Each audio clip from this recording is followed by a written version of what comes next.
شهر رمضان الذي أنزل فيه القرآن هدى للناس وبينات من الهدى والفرقان.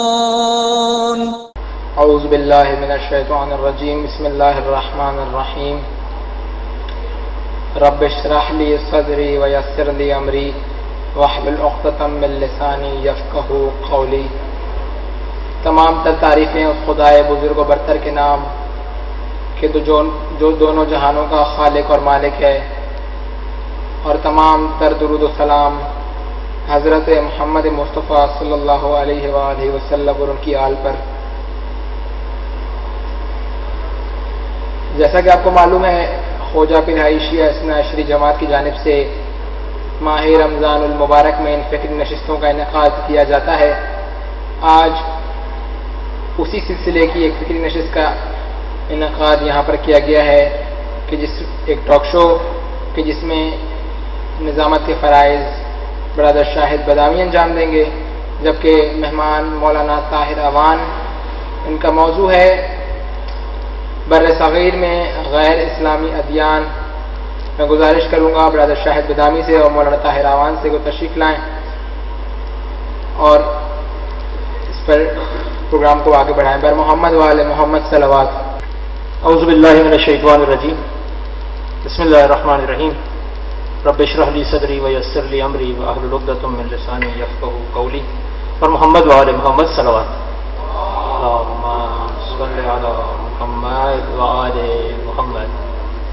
جیسا کہ آپ جانتے ہیں کہ یہ خوجہ پرہائی شیعہ اثنا عشری جماعت کی جانب سے ان دروس کا سیمینار کا جو سلسلہ چل رہا ہے، آج جو ٹاک شو رکھا گیا ہے اس کا عنوان جیسا کہ ابھی برادر نے آپ کو بتایا کہ بر صغیر میں پائے جانے والے غیر اسلامی ادیان کون کون سے ہیں، اس پر کچھ گفتگو کرنی ہے. اس کا ایک تعارف پیش کرنے کی کوشش کریں گے.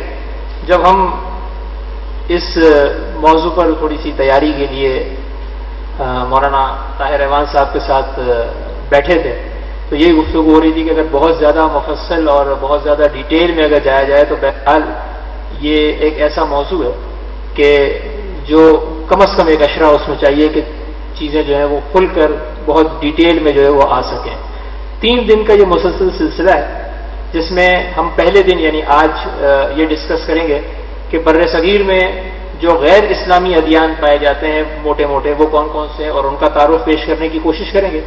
کل انشاءاللہ جو ہمارا موضوع ہوگا وہ یہ ہوگا کہ بر صغیر میں اہل سنت کے جو مختلف فرقے ہیں وہ کون کون سے ہیں، ان کا تعارف پیش کرنے کی کوشش کی جائے گی. اور پرسوں انشاءاللہ جو ہمارا موضوع ہوگا وہ یہ ہوگا کہ بر صغیر میں پائے جانے والے شیعت کے جو مختلف فرقے ہیں، خود شیعوں کے اندر جو مختلف فرقے ہیں وہ کون کون سے ہیں اور ان کا تعارف پیش کرنے کی کوشش کی جائے گی. اور یقیناً آپ جانتے ہیں مولانا طاہر اوان صاحب کو پچھلی دفعہ بھی یہاں پر تشریف لائے تھے، سیمینار سے گفتگو کی تھی، سیمینار سے انہوں نے خطاب کیا تھا اور آپ لوگوں نے بڑا سراہا تھا. ان کی بہت گہری نظر ہے. ہم کوشش کریں گے کہ جو مختصر وقت ہے اس میں جتنی زیادہ چیزیں ڈسکس کی جا سکیں وہ ہم جو ہے وہ اس کو ڈسکس کریں. تو سب ظاہر ہے کہ ہم اپنے موضوع پر آتے ہیں اور میں پہلے یہ چاہوں گا کہ اس موضوع کو تھوڑا سا موضوع کو رکھنے کی جو وجہ ہے اس پر کچھ تھوڑا سا اگر ڈسکس کر لیا جائے. جو موضوع ہے وہ یہ ہے کہ بر صغیر کے غیر اسلامی ادیان، اور تینوں دن جو ہم ڈسکس کریں گے وہ بر صغیر سے ریلیٹڈ کریں گے. تو پہلے کا میرا خیال ہے کہ بہت ہی بیسک سوال ہے، لیکن یہ کہ اگر یہ کلیئر ہو جائے کہ خود بر صغیر سے ہماری کیا مراد ہے، خود بر صغیر کا مطلب کیا ہے. اعوذ باللہ من الشیطان اللعین الرجیم. بسم اللہ الرحمن الرحیم وبہ نستعین. نعم المولا و نعم النصیر. الحمد لأہلہ والصلاة علی اہلہا. اما بعد فقد قال اللہ لکم فی کتاب المجید. بسم اللہ الرحمن الرحیم. ان دین عند اللہ الاسلام.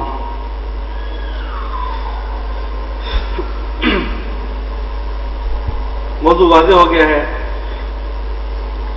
کہ بر صغیر میں پائے جانے والے ادیان، بر صغیر سے مراد یہ ہمارا اپنا منطقہ جو شامل ہے پاکستان، ابھی جو شامل ہے پاکستان، ہندوستان، بنگلہ دیش، کشمیر یا کسی زمانے میں برما، نیپال وغیرہ، سنگاپور بھی آ جاتے تھے، لیکن ابھی ان 4 ملکوں سے مراد لی جا رہی ہے جہاں پر زیادہ ہماری برخورد ہے۔ اس علاقے کا انتخاب کیوں کیا گیا ہے، یہ ظاہر میں دوسرا سوال ہوگا، اس کو وقت بچانے کے لیے ہم پہلے سے شروع ہو جائیں۔ صحیح، یعنی اگر ہم کیوں، یعنی آج جو ہے وہ بر صغیر کو کیوں ہم ڈسکس کر رہے ہیں، اگر اس کو بھی تھوڑا سا وضاحت کر دیں ساتھ۔ بر صغیر کا یہ منطقہ، آپ جانتے ہیں کہ جو ادیان عالم سے اور ادیان کے بارے میں گفتگو کرتے ہیں یا کتابیں پڑھتے ہیں کہ ادیان الا ماشاء اللہ ہیں۔ مصر کے ادیان لامحدود، چین اور جاپان کے ادیان لامحدود، اسی طریقے سے دوسرے ملکوں کے ادیان ہیں جن کی کوئی حد بھی نہیں ہے، اور ایک مفصل فہرست ہے، اور ہر دین کے ماننے والے پائے ہوئے جاتے ہیں ہر جگہ پر۔ ایک نشست میں، ایک محدود وقت میں اور محدود انسان کا محدود مطالعہ کے ساتھ پیش کرنا انسانی بس کی بات نہیں ہے۔ لہذا صرف اگر ہم سارے ادیان کی بات کرتے تو ہم ایک فہرست تیار کر کے لے آتے، وہ فائدہ کچھ نہیں ہونے والا تھا۔ صحیح، مصر کے یہ ادیان ہیں، جاپان کے یہ ادیان ہیں، چین کے یہ ادیان ہیں، فلانوں کے یہ ادیان ہیں، فلانوں کے یہ ادیان، سے کوئی فائدہ ہونے والا نہیں تھا۔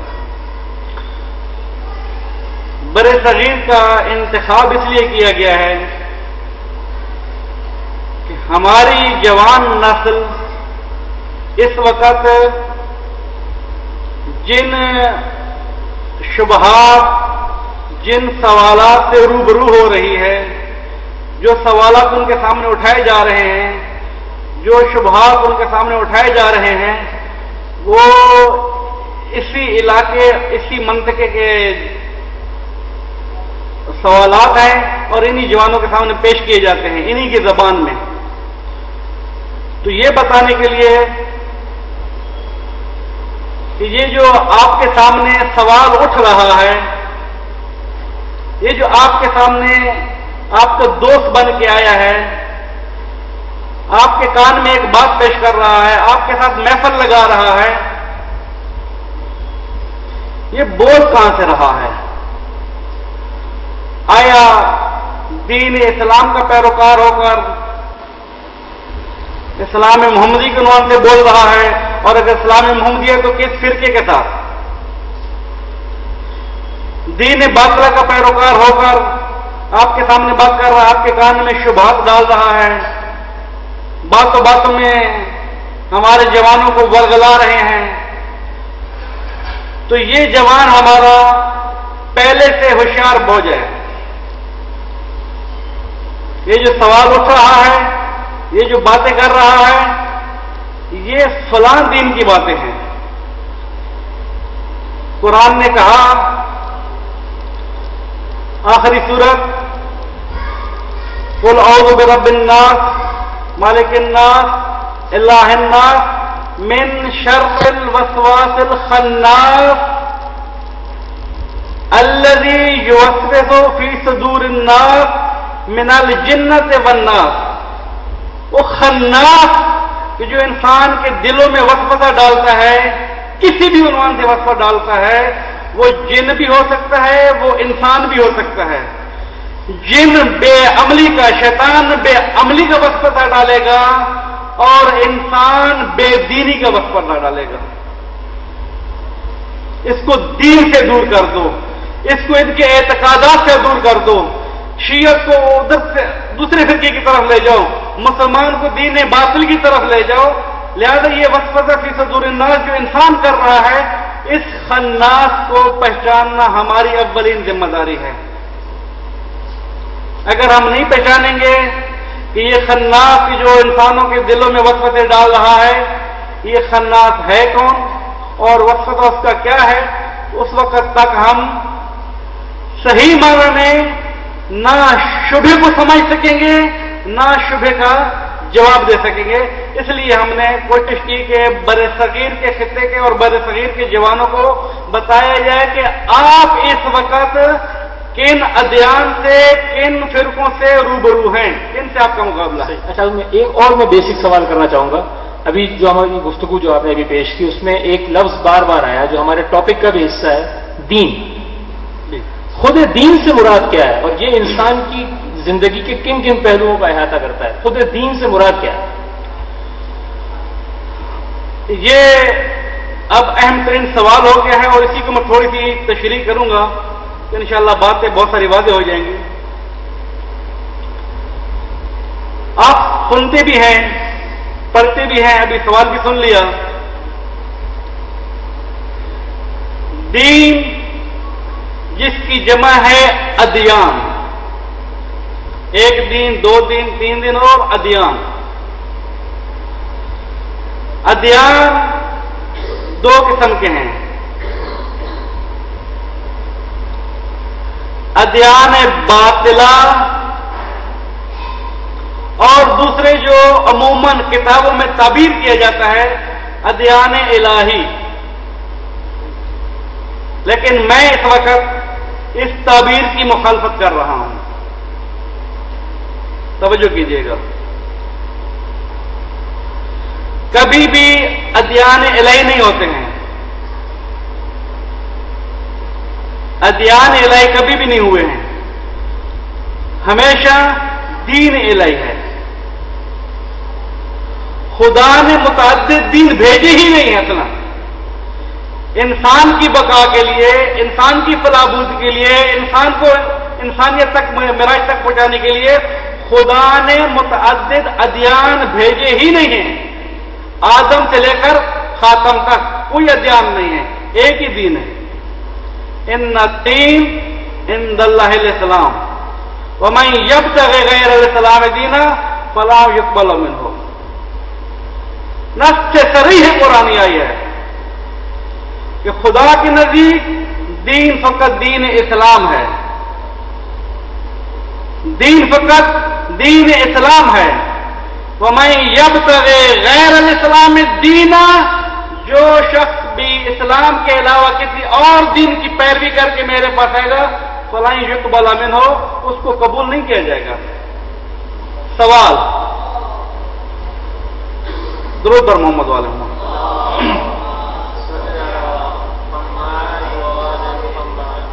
ایک سوال اٹھتا ہے، اگر ادیان الہی نہیں ہیں، ادیان باطلہ کے مقابلے میں فقط دین الہی ہے، ادیان الہی نہیں ہے، تو یہودی حضرت موسیٰ کو مانتے ہیں، عیسائی حضرت عیسیٰ کو مانتے ہیں، مسلمان رسول خدا کو مانتے ہیں، ملت ابراہیم کو مانتی تھی، ملت نوح کو مانتی تھی، باقی انبیاء کی ملتیں، تو وہ دین نہیں تھے. وہ دین تھے لیکن سارے کے سارے پیروان دین اسلام تھے. توجہ کیجئے گا، میں کسی نکتے کی طرف لے کے جا رہا ہوں. بزرگان محترم، 4 مرحلے ہیں، 4 مرحلے، ان کو سمجھنا ہے. یہ مرحلے جب سمجھ میں آ گئے بات میں اپنی واضح کر پاؤں گا. یہ مرحلے جب سمجھ میں نہیں آئے تو بات مشکل ہو جائے گی سمجھانی. دین منسوب ہے خدا کی طرف، دین الہی منسوب ہے خدا کی طرف. اگر دین الہی ہے تو فقط خدا کا دین ہے. باقی کیا چیزیں ہیں؟ پھر محمد جو چیزیں لے کر رہے ہیں، ابراہیم کیا لے کر رہے ہیں، موسیٰ عیسیٰ کیا لے کر رہے ہیں، کیا چیزیں لے کر رہے ہیں، ان کی ماننے والوں کو کیا کہا جائے گا؟ مسلمان. ابھی تو ہم ان کو مسلمان نہیں کہتے ہیں. دین کے بعد جو نمبر آتا ہے اس کا نام ہے ملت. دین کے نام بعد جس چیز کا نمبر آتا ہے اس کا نام ہے ملت. دین الہی ہے، ملت ابراہیمی ہے. دین الہی ہے، ملت عیسوی ہے. دین الہی ہے، ملت موسوی ہے. دین الہی ہے، ملت محمدی ہے. یہ ملتیں ہیں. ان ملتوں کے زمانے کے تقاضے کے مطابق، ماحول کے مطابق اسلام کے احکام بدلتے رہے ہیں، ورنہ ان دین عند اللہ الاسلام، اسلام ہمیشہ ایک ہی دین رہا ہے۔ وقت کی نزاکت کے ساتھ ساتھ، ماحول کے ساتھ ساتھ ان ملتوں کے لیے اسلام کے احکام بدلے ہیں۔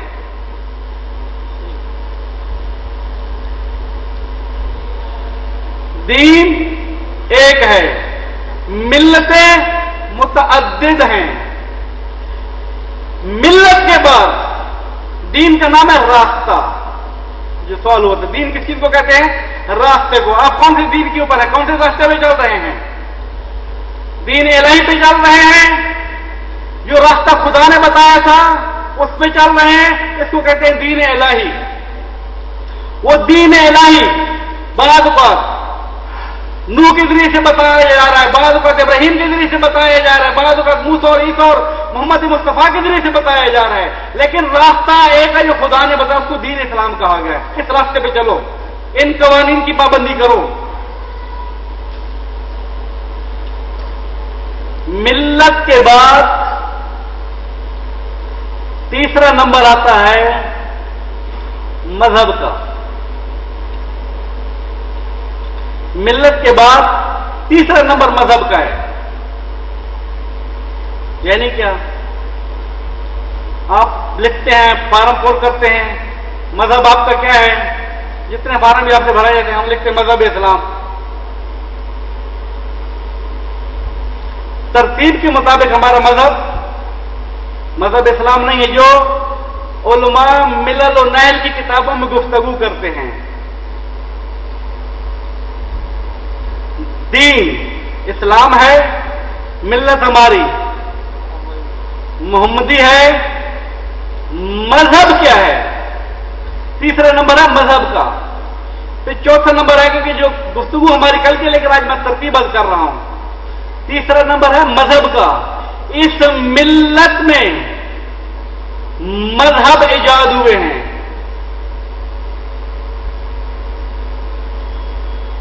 مذہب کلی طور پر اگر سارے چیزوں کو چھوڑ دیا جائے، سارے اختلافات کو، کلی طور پر دو مذہب ہیں۔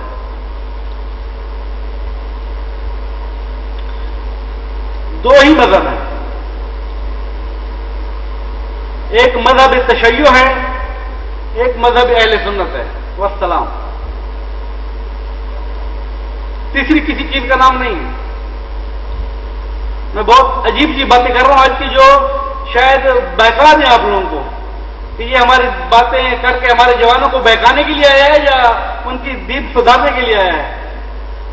بہکی باتیں میں کروں گا لیکن تھوڑی سمجھنی ہے۔ ملت کے بعد نمبر ہے مذہب کا۔ دین ہو گیا خدا کا، ملت ہو گئی نبی کی، مذہب کس کا ہے؟ مذہب ہے امام کا۔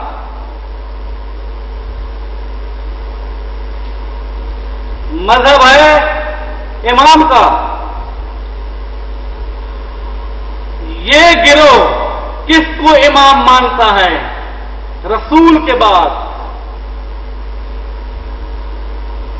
رسول تو چلے گئے، رسول نے اپنی امت کی ہدایت کے لیے افراد معین کیے ہیں۔ ہماری نگاہ میں قرآن و اہل بیت ہے، ان کی نگاہ میں کچھ اور چیز ہے۔ جن افراد نے سرور اعظم کے بعد علی اور اولاد علی کو اپنا پیشوا اور امام مانا، ان کو کہا جانے لگا شیعہ۔ شیعیان علی کے بعد میں نام تبدیل ہوتے جائیں، پیروان علی۔ جن لوگوں نے امیر المومنین سے روگردانی کر کے اپنا پیشوا کسی اور کو مان لیا، ان کو فرق اور مذاہب کی اصطلاح میں تسنن کہا گیا ہے، اہل سنت کہا گیا ہے۔ ان دونوں کی باتیں ہم تفصیلاً کل اور پرسوں بتائیں گے، لیکن آج میں وضاحت کرنا چاہتا ہوں، دین خدا کا، ملت محمد مصطفیٰ کی، مذہب دو ٹوک الفاظ میں، یا علی کا یا ابو بکر کا، کھل کے مذہب یا علی کا ہے یا ابو بکر کا ہے۔ اب علی اور ابو بکر کے ماننے والے اگر آپس میں اختلاف کریں گے اس کا نام ہو جائے گا فرقہ، وہ ہوں گے فرقے۔ وہ اختلافات امام کی وجہ سے نہیں ہوگا، وہ اختلافات اس عام انسان کی وجہ سے ہو رہا ہے جس کو میں نے سمجھا ہے کہ یہ میرا مجتہد ہے، یہ میرا امام ہے، یہ میرا پیشوا ہے، یہ صحیح معنی میں دین سمجھتا ہے۔ اس نے مجھے بتایا ہے کہ دین اس چیز کا نام ہے، اس نے مجھے بتایا تھا کہ امام 6 ہیں، اس نے مجھے بتایا کہ امام 12 ہیں، اس نے مجھے بتایا کہ امام 4 ہیں، اس نے مجھے بتایا کہ حضرت محمد حنفیہ امام ہیں، اس نے مجھے بتایا کہ ثانیہ امام ہے، اس نے مجھے بتایا زائد امام ہے۔ وہ بڑھتے گئے، فرقے بڑھتے چلے گئے۔ یہ دین نہیں ہے، یہ فرقے ہیں بعین ہی۔ اسی طریقے سے ادھر سے سارے کے سارے ماننے والے ابو بکر کے ہیں، لیکن کوئی حنفی جگہ بنتا چلا گیا، کوئی شافی بنتا چلا گیا، کوئی مالکی بنتا چلا گیا، کوئی سلفی بنتا چلا گیا۔ اب آج کل کوئی مماتی ہے، حیاتی ہے، اہل حدیث ہے، ماشاءاللہ ان کی ادیان کی تعداد بعض افراد نے خصوصی طور پر زبیری نے کوٹ کیا 750 فرقے پہنچ چکے ہیں۔ جناب ابو بکر کو ایک کو امام ماننے والوں کی آپس کی فرقوں کی تعداد بعض نے 750 تک پہنچائی ہے، اور امیر المومنین علی کو امام ماننے والوں کی بعض نے، ہو سکتے مبالغہ ہو، بعض نے فرقوں کی تعداد 250 تک بتا دی ہے۔ ماشاء اللہ پھیلتے چلے جا رہے ہیں، جس کی فکر میں جو آتا ہے وہ ایک تولا بتا کے بیٹھ جاتا ہے۔ ایسا بہت، یعنی جب یہ چیز بڑی ایک واضح کر دی انہوں نے کہ دین سے مراد راستہ، اور اس کے بعد بہت کلیئر کٹ دین اللہ کا یعنی اسلام، ملت نبی کی یعنی محمدی اگر ہم اپنی بات کریں، امام مذہب جو ہے وہ امام کا یعنی مولا علی کا جیسے ہم شیعہ کہتے ہیں، اور اس کے بعد فرقے جو ہے وہ یہ خود انسان کے بنائے ہوئے ہیں کہ اب ہم جو آپس میں جس طریقے سے بھی تفریق کرتے جائیں اور الگ الگ بٹتے جائیں، خود ہمارے اندر جس کی گفتگو کل نہیں پرسوں کرنی ہے انشاءاللہ، خود شیعوں کے اندر جیسا کہ آغا صاحب نے کہا کہ تقریباً 250 کے آس پاس فرقے جو ہے وہ بعض لوگوں نے دعویٰ کیا ہے کہ تقریباً 250 فرقے موجود ہیں۔ اس کی گفتگو جو بھی ہے وہ پرسوں کی طرف ہوگی، پرسوں ہوگی، اور اسی طریقے سے اہل سنت کے اندر جو فرقے ہیں وہ تقریباً 7000 آپ نے کہا جو ڈسکس ہوئے ہیں، تو وہ بہرحال کل ہم جو ہے وہ ڈسکس کریں گے کہ خود اہل سنت کے اندر اور خود ہمارے اندر کتنے فرقے ہیں۔ آج ہماری بات ہو رہی ہے دین کے حوالے سے، تو ہم اسی پر رہتے ہیں۔ ہم بالکل ڈائریکٹ اب ٹاپک والا جو سوال ہے کہ اگر آپ مجھے موٹے موٹے بر صغیر کے اندر جو ادیان ہیں، بڑے بڑے جو اہم ادیان ہیں، ان کی پہلے اگر ہم فہرست ایک مجھے بتا دیں کہ کون کون سے ایسے ادیان ہیں جو بر صغیر میں پائے جاتے ہیں۔ اسی کے ساتھ ساتھ میں تھوڑی سی ایک بات عرض کر دوں کہ دین ہے کیا چیز؟ ہم نے بتا دیا کہ دین خدا کے طرف منسوب، اس کا نام دین ہے، لیکن مزید تھوڑا سا کھل کے اگر پیش کریں، جس چیز کو آپ نے قلباً قبول کیا ہے، ایمان لے کر آ گئے ہیں، تھوڑی سی دقت کے ساتھ بعض اصطلاحیں ہمارے معاشرے میں مشہور ہیں، ان میں بعض چیزوں کو ہو سکتا ہے کہ تھوڑے سے سوال بھی اٹھ جائیں، تو میں پہلے سے تھوڑی سی تشریح نازل کر دوں۔ ایک ہوتا ہے مسلمان، ایک ہوتا ہے مومن، ایک ہوتا ہے کافر، ایک ہوتا ہے منافق، ایک ہوتا ہے فاسق اور فاجر۔ آیا یہ ساری دین سے مربوط چیزیں ہیں؟ یعنی جس کا دین کچھ اور ہو وہ مومن بنے گا، کسی کا دین کچھ اور ہو تو وہ منافق بنے گا، کسی کا دین کچھ اور ہو تو فاسق اور فاجر بنے گا۔ یہ چیزیں ہوتی ہیں، یہ ایک اصطلاحات ہیں کہ جن کو سمجھنا تھوڑا سا ہمارے لیے ضروری ہے مطلب کو پیش کرنے سے پہلے۔ تصدیق بالقلب کا نام ہے ایمان۔ میں نے دل سے قبول کیا ہے یہ میرا دین ہے، یہ میری ملت ہے، یہ میرا مذہب ہے، یہ میرا فرقہ ہے، دل سے قبول کیا ہے، اسی کے اوپر میں ایمان رکھتا ہوں. اگر دل سے قبول کیا ہے اس چیز کو تو کہیں گے ایمان.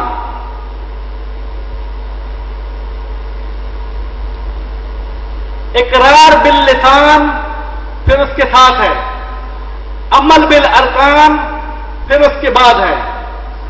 3 مرحلے ہو گئے. دل سے قبول کرنا ہے خدا ایک ہے، رسول اس کا نبی ہے، علی اس کا امام ہے.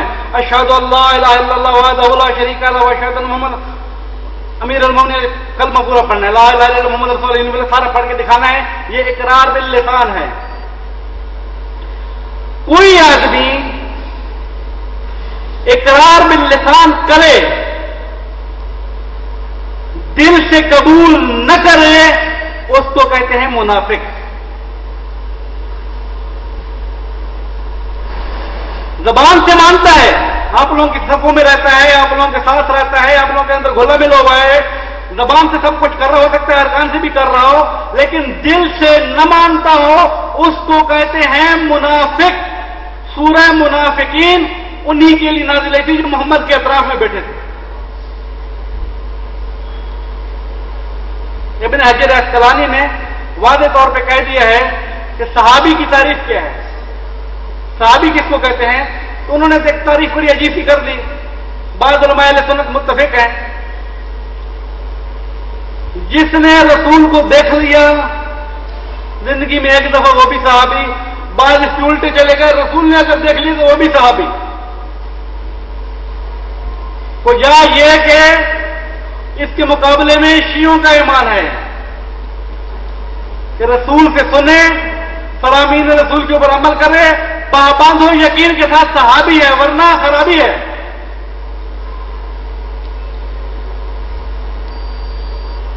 صحابہ رسول اتنے بیٹھے ہیں اور صحابہ کے بارے میں ادھر سے فرمان آ رہا ہے، البتہ دوسروں کا آ رہا ہے، ہمارا روایت میں نہیں ہے.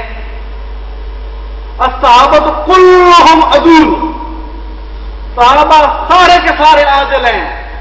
بے ایہم اقتدیتم اہتدیتم، جس کی بھی اقتدا کرو گے ہدایت پا جاؤ گے. سارے صحابہ ہادی ہیں، دیگر آسمان کے ستارے ہیں. انہی صحابہ کے بارے میں سورہ منافقین نازل ہوئی ہے.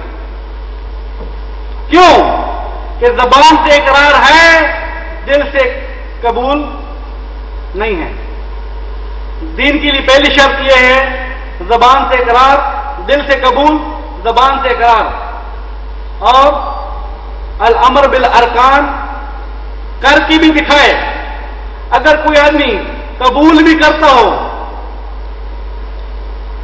علی ہمارا امام ہے، اقرار بھی کرتا ہو علی ولی اللہ،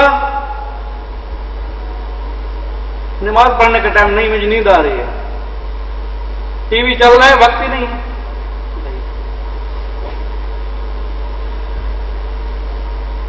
وقت ہی نہیں، ٹی وی چل رہا ہے.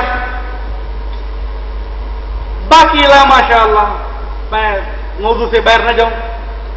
اگر عمل بالارکان نہیں کر سکتا یا نہیں کر رہا ہے، نماز کو چھوڑ رہا ہے، خرابیاں کر رہا ہے، 400 شرابیں پی رہا ہے، نامحرم کو دیکھ رہا ہے، فلمیں اور گانے سن رہا ہے، ساری اور بےہودگی کر رہا ہے، ایسے فرد کو کہتے ہیں فاسق اور فاجر.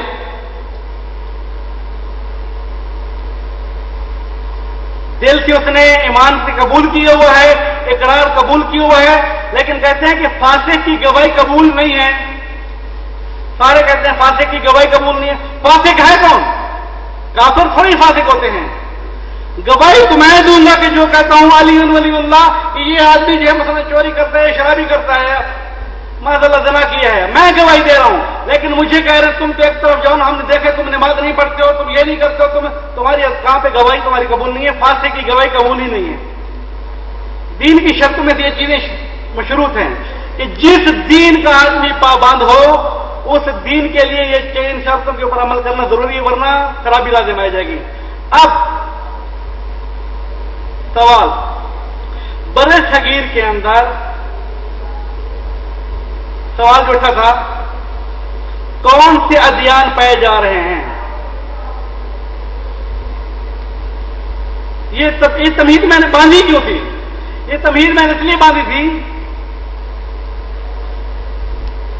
کہ اس دین کے بعد جو اس کے مذہب اور فرقے اور ملتیں ہیں، آیا یہ آدمی جس دین کا دعویٰ کر رہے ہیں فلاں دین کا معتقد ہوں، مثلا سکھ ہے، ہندو ہے، بدھ مت ہے، جین مذہب ہے، کوئی مذہب لے کر آیا ہے، اس کا پابند ہے، تو آیا فقط اقرار باللسان ہے یا تصدیق بالقلب ہے یا عمل بالارکان بھی ہے یا نہیں ہے؟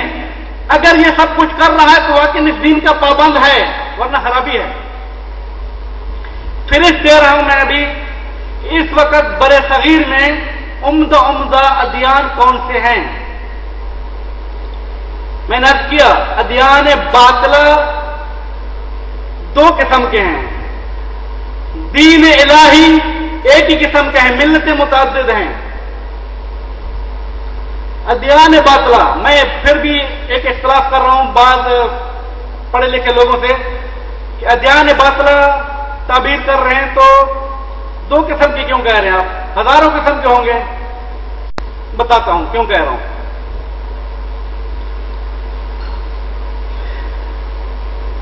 ایک ادیان باطلہ کی فہرست یہ ہے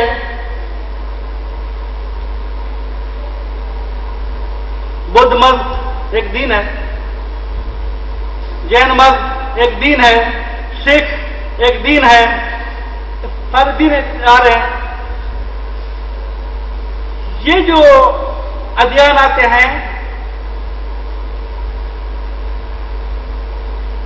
یہ ادیان باطلہ ہیں، یہ ایک لسٹ میں آتے ہیں، ایک فکر میں آتے ہیں۔ کس فکر میں آتے ہیں؟ کہ ان سب ادیان کا کوئی نہ کوئی فرد مشخص طور پر ڈوری ہلا رہا ہے، وہ نمائندہ الہی نہیں ہے، بدھ مت نمائندہ الہی نہیں ہے، گرو نانک نمائندہ الہی نہیں ہے،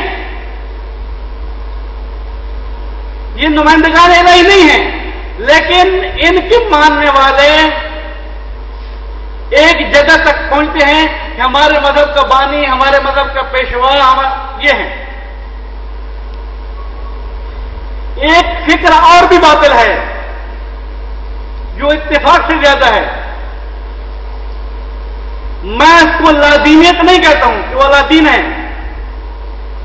اصطلاح یہی ہے لادینیت، مادہ پرستی، دہریت، نیچریت، جو بھی اس کے آپ الفاظ دے دیں۔ ہم خدا کو نہیں مانتے۔ یہ جو دوسرے دین ہیں ان کی تعلیمات میں پیش کروں گا ابھی ترتیب کے ساتھ انشاءاللہ، سوالات کے ساتھ ساتھ، لیکن تھوڑے سے خلاصے کے ساتھ کہ یہ جو فکر آئی ہے ہم خدا کو مانتے ہی نہیں۔ کون سا خدا؟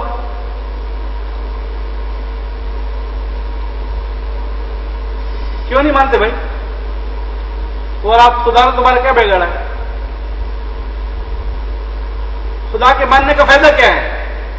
خدا غیب ہے، ایک غیب چیز جو ہوا سے خمسہ سے درک نہ ہوتی ہو اس کے ماننے کا کیا فائدہ ہے؟ یہ وہ فکر ہے جو آج کل کثرت کے ساتھ ہمارے جوانوں کے ذہنوں کو پر کر رہی ہے۔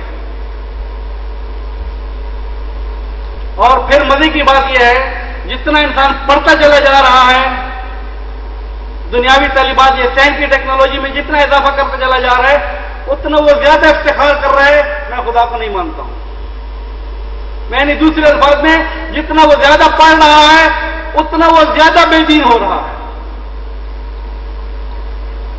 معذرت کے ساتھ۔ یہ کیوں ہوا؟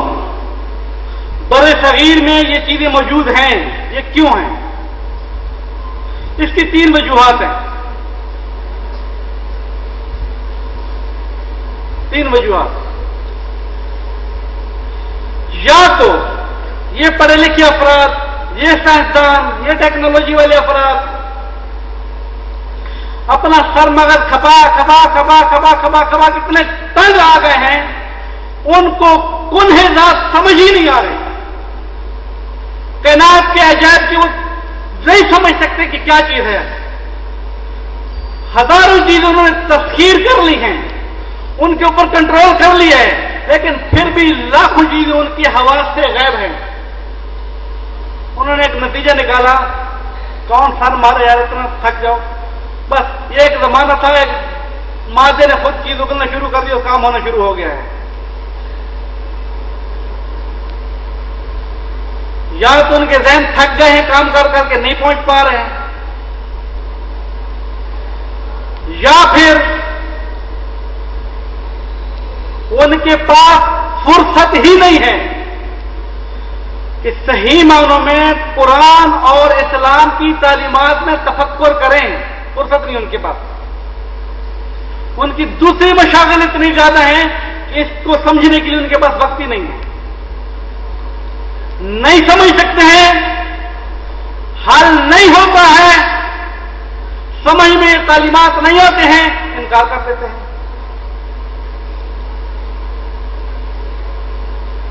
یا پھر تیسری چیز ہے، بہت معذرت کے ساتھ، دین کی تعلیمات، خصوصی طور پر دین اسلام کی تعلیمات انسان کو انسانیت کے ایک محدود دائرے میں دیکھنا چاہتی ہے. تم انسان خلق کیے گئے ہو، خالق تمہارا ایک ہے. یہ خداوند قدوس نے تمہیں جب خلق کیا تو تمہارے لیے، اے انسان تم نے زندگی کیسے گزارنی ہے، خداوند قدوس نے اس کا ایک 4 چوک لگا دی، ایک بارڈر لگا دیا.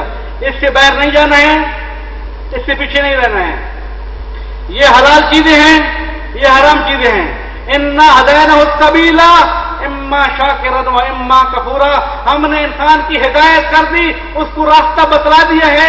ادھر جاؤ گے تو کفر ہی کفر نظر آئے گا، ادھر جاؤ گے تو اسلام اسلام اور جنت ہی جنت نظر آئے گی. تمہاری مرضی ہے، اختیار تمہیں دے دیا ہے، لیکن اس دائرے میں رہو گے تو ہمارے مخلوق کو آ جاؤ گے. اگر اس دائرے سے نکل جاؤ گے تو بندگان شیطان ہو جاؤ گے. جب خدا نے اپنا دائرہ بتا دیا تو ایک انسان کے جو حکمران ہے علی الاطلاق، انا ربکم الاعلی کے نعرے لگا رہا ہے، ایک انسان کو جو عیش پرست ہے، ایک انسان کو جو دنیا کی تمام عیاشی دیکھنا چاہتا ہے، ایک وہ دانشور کے جو دنیا کی تمام چیز، ہر قسم کی سہولت اور ہر قسم کی عیش کرنا چاہتا ہے، اس نے دیکھا کہ اسلام کی یہ تعلیمات، یہ حرام یہ حرام یہ حرام یہ حرام، صبح اٹھو رات کو اٹھو، نماز پڑھو تہجد پڑھو، یہ کرو وہ کرو، روزہ رکھو خمس دو زکات کرو، مجھ سے نہیں ہوتا. اس نے ان چیزوں کو اپنی عیش، اپنی حکومت، اپنی زندگی کے لیے رکاوٹ سمجھا اور انکار دیا کہ خدا ہے نہیں، کوئی دین ہے نہیں. یا یہ ہے، یا پھر ہم تھوڑا سا ادھر چلے جاتے ہیں کہ واقعاً کچھ افراد ہیں جو تحقیق کرنا چاہتے ہیں لیکن ان کے پاس شبہات ایسے ہیں کہ جن کے وہ جواب ان کو نہیں مل پا رہے. بے عنوان مثال، معذرت کے ساتھ، بے عنوان مثال شہید مطہری رضوان اللہ تعالی علیہ ایک آدمی کا قول نقل کرتا ہے، ایک آدمی کہتا ہے کہ میں نے تمام ادیان کا مطالعہ کیا، جتنی بھی دین تھے میں نے ساری کی کتابیں اکٹھی کی، سب کا مطالعہ کیا، سب کا یہ کیا، سب نتیجے پہنچا، سب کی تعلیمات دیکھی، یہ دیکھی یہ دیکھی یہ دیکھی یہ دیکھی. میں اس نتیجے پر پہنچا ہوں کہ دین عیسوی، دین عیسائی سب سے اچھا دین ہے. یہ اس دانشور کی بات میں نقل کر رہا ہوں. شہید مطہری نے ادر الہی میں کوٹ کی ہے. شہید مطہری کہتا ہے کہ وہ آدمی کہتا ہے کہ میں نے سارے ادیان کا مطالعہ کیا اور کتابوں کی لسٹ بتا دی، یہ میں نے مطالعہ کی، یہ میں نے دین مطالعہ کی، یہ میں نے مطالعہ کی، دین کی یہ کتابیں مطالعہ کی، میں اس نتیجے پر پہنچا کہ دین عیسوی سب سے اچھا دین ہے۔ میں نے اس وجہ سے اپنے ماں باپ کے بتائے ہوئے دین کو چھوڑ دیا ہے، دین عیسوی کو قبول کر لیا ہے۔ لیکن وہ ایک جملہ کہتے ہیں، لیکن اگر کوئی آدمی میرے سامنے آ جائے اور مجھے اس سے اچھا دین بتا دے اور دکھا دے، دلائل سے ثابت کر دے، میں خاموشی کے ساتھ اس کی اتباع کروں گا۔ میں حق قبول کرنے میں متعصب نہیں ہوں، مجھے یہ دین اچھا لگ رہا ہے اپنے دلائل کی حد تک۔ شہید مطہری فرماتے ہیں اس کی کتابوں میں، اس کے دین میں، اس کے مطالعے میں اسلام کی کتابیں نہیں ہیں، قرآن نہیں ہے، اسلامی کتب نہیں ہے، اس کے تک دین اسلام کا پیغام نہیں پہنچا ہے، لہذا وہ حق میں جانب ہے کہ اسی دین کو قبول کرے۔ لیکن اگر اسلام کا پیغام اس تک پہنچ جاتا تو وہ اسلام کو بھی قبول کر لیتا۔ شہید کہتے ہیں کہ میں کہہ رہا ہوں، شہید مطہری کہہ رہے ہیں، میں کہہ رہا ہوں ٹنکی کی چوٹ پر کہ یہ آدمی اگر مر جاتا ہے سیدھا جنت میں جائے گا، عیسائی بن کے بھی جنت میں جائے گی۔ کیوں؟ حق قبول کرنے میں متعصب نہیں ہے۔ جنت کی قبولیت کا معیار کیا ہے؟ جب حق سمجھ میں آ جائے سر جھکا لے، بس پوری زندگی یزید کے ساتھ رہے، روز شور پتہ چل گیا حسین کو قتل کر دوں، 1 منٹ میں ادھر جو ناری تھا وہ نوری بن گیا۔ حق جب سمجھ میں آ جائے فوراً جھک جانے کا نام انسانیت ہے اور وہ جنت تک لے جائے گی۔ دین برے صغیر متعدد، بے دینیت ایک گروہ، بدھ مذہب ایک گروہ، سکھ مذہب ایک گروہ، ہندو الہ ماشاءاللہ، پھر اسلام، پھر عیسائیات، پھر یہودیات، ابھی تازہ تازہ ہمارے مصیبتیں ہیں، بابیات، بہائیات، قادیانیات، یہ سارے وہ دین ہیں جو ہمارے جوانوں کو جو ہے وہ گمراہ کر رہے ہیں۔ پر محمد وآل محمد صلی اللہ صلی علی محمد وآل محمد۔ اب باتوں باتوں میں آپ نے مختلف دین کی ایک فہرست تو ہمیں بتا دی، اب مسئلہ یہ ہے کہ جو ہمارا وقت ہے وہ بہت زیادہ، تو ہم چاہیں گے کہ ذرا جلدی سے۔ اچھا، اب آپ نے جو لسٹ بتائی ہے اس میں آپ نے قادیانیت کا نام بھی لیا، پھر آپ نے بابویت اور بہائیت کا۔ اب قادیانیت جو ہے وہ اہل سنت سے، اہل حدیث سے ہٹے، تو اس کو بھی آپ ایک الگ دین کے طور پر ٹریٹ کریں گے یا آپ اس کو اہل سنت کے اس کے اندر لیں گے، انڈر میں لیں گے؟ ابھی سوال ہمارے پاس آ گیا، اسلام ایک دین ہے، پھر ہم اسلام سے سر بات کریں گے بھی نہیں، کیونکہ الحمدللہ اسلام کے پیروکار سارے بیٹھے ہیں اور اسلام کے مذہب ملت محمدیہ کے ماننے والے ہیں، اور اس کے بعد مذہب علی کے ماننے والے ہیں، سارے کے سارے۔ اس سے پھر اسلام کو ہم تھوڑا سا ایک طرف کرتے ہیں۔ میں نے عرض کیا تھا ابتدا میں، دین فقط اسلام ہے، دین کے بعد جو دوسرا نمبر ہے کہ وہ فرقہ ہو، وہ ملت ہوگی۔ وہ ملت کیا ہوتی ہے؟ نبی کے ساتھ متصل ہوتی ہے۔ یہ ملت کون سی؟ دین الہی کون سا بنے گا؟ دین الہی کون سا بنے گا؟ ملت کون سی بنے گی؟ جس کو خدا بنا کے بھیجے، تب وہ بنے گی ملت۔ ملت اسلامی بنے گی، ملت محمدی بنے گی، ملت جو بھی بنے گی۔ دین اسلام کے بعد جو دوسرا مرحلہ آئے گا ملت کا، یہ ملت کب بنے گی؟ جب خدا اپنا نمائندہ بنا کے بھیجے، عیسیٰ کو بھیجے، ابراہیم کو بھیجے، موسیٰ کو بھیجے، نوح کو بھیجے، سرور عالم کو بھیجے، تب یہ ملت ہے۔ لیکن اگر کوئی آدمی مستقل دعویٰ کرے میں نمائندہ الہی ہوں، میں انسانیت کی بقا کے لیے آیا ہوں، میں انسانوں کو نجات دینے والا ہوں، میں تمہارا ہادی ہوں، میں تمہارا بچانے والا ہوں، میں خدا کا نمائندہ ہوں، اور وہ اپنے دعویٰ میں جھوٹا ہو، اس کو ہم کہتے ہیں دین باطل کا مروج۔ دین ہمارے پاس دو تھے، دین الہی دین کے ماننے والے انبیاء، وہ تھی ملتیں. دوسرے دین الہی کے بارے میں تھے ادیان باطلہ.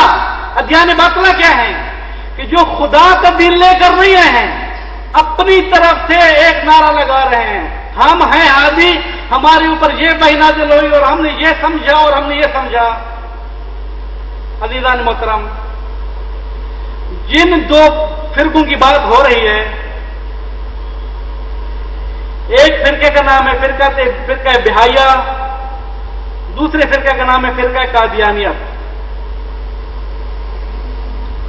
اتفاق سے اب ہمارے پاس کتنا ٹائم ہوگا ہندوازم پر بات کرنے کے لیے اور بدھ مذہب کی بات کرنے کے لیے، پتہ نہیں کتنا ٹائم ہوگا، لیکن فعلاً یہ دو فرقے میں تھوڑی سی تفصیل اس لیے کر دوں گا. فرقہ بابیہ اور بہائیہ، جس کو بھی میں فرقے کے نام سے یاد کر رہا ہوں، گروہ ہے چند لاکھوں افراد پر مشتمل. کسی زمانے میں بہائیت والے، بابی والے شیعہ تھے. مجھے کوئی جھجک محسوس نہیں ہو رہی کہ میں کہوں کہ بھائی شیعہ جو ہے وہ گمراہ ہو کے بے دین ہو گئے، دین سے نکل کے پھر وہ ادیان باطلہ کے مروج ہو گئے. ہاں، ہو گئے ہیں. یعنی بہائیت اور بابیت والے جو ہے وہ شیعوں سے الگ ہو گئے. شیعوں کا فرقہ ہے، جس طریقے سے قادیانی اہل حدیث سے الگ ہو گئے. قادیانی کیا ہے؟ یہ فرقہ اہل حدیث ہے، اہل سنت کا فرقہ ہے، وہاں سے جدا ہوا تھا.